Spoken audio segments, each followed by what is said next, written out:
ఈరోజు ఈ వీడియోలో మన కోరికలు ఎలా నెరవేర్చుకోవాలో తెలుసుకుందాం. నిజ జీవితంలో చాలామంది ఎన్నో పనులను చేయాలనుకుంటారు. కానీ ఒక్క పనిని కూడా చేయలేకపోతారు. ఏదో అదృశ్య శక్తి అడ్డుపడి మిమ్మల్ని ముందుకు వెళ్లకుండా చేస్తుంది. అలాంటి విఘ్నాలు పోవాలన్నా మీరు చేయాలనుకున్న పనులన్నీ నిర్విఘ్నంగా జరగాలన్నా ఇప్పుడు చెప్పబోయే క్రియ ఎంతో ఉపయోగపడుతుంది. ఈ క్రియను విదేశాలలో విరివిగా ఉపయోగించి లాభపడుతున్నారు. కాబట్టి మీరు కూడా పూర్తి విశ్వాసంతో ఈ క్రియను చేయండి, అప్పుడే మీకు మంచి రిజల్ట్స్ వస్తాయి. ఇప్పుడు ఇది ఎలా చేయాలో తెలుసుకుందాం.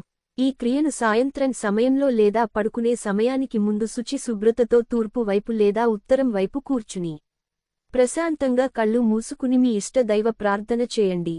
ఆ తర్వాత మీ కోరికను లేదా మీకు కష్టతరంగా మారిన పనిని మనసులో గట్టిగా స్మరించుకోండి. ఓ భగవంతుడా, ఈ కష్టం నుండి నన్ను ఎలాగైనా బయటపడవేయండి. స్వామి, ఈ పనిని ఎలాగైనా జరిపించండి స్వామి అని వేడుకోండి.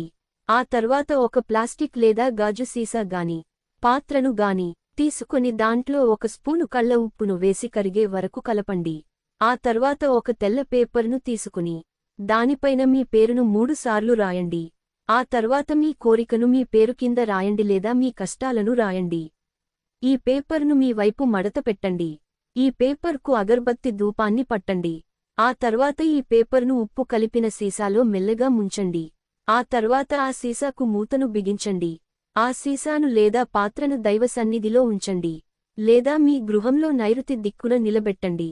ఆ తర్వాత ఉదయం లేచిన వెంటనే స్నానం పూర్తయిన పిమ్మట దైవ ప్రార్థన చేసి మరలా ఆ పాత్రకు ధూపం పట్టి ఆ పాత్రలో ఉన్న నీటిని కాగితంతో సహా మీ పెరట్లో ఉన్న చెట్లకు పోయండి. ఈ క్రియ వల్ల మీరు చెయ్యాలనుకుంటున్న పనులన్నీ నిర్విఘ్నంగా పూర్తయితాయి. శుభం భూయాత్. సర్వేజన సుఖినో భవంతు. ఓం తత్సత్.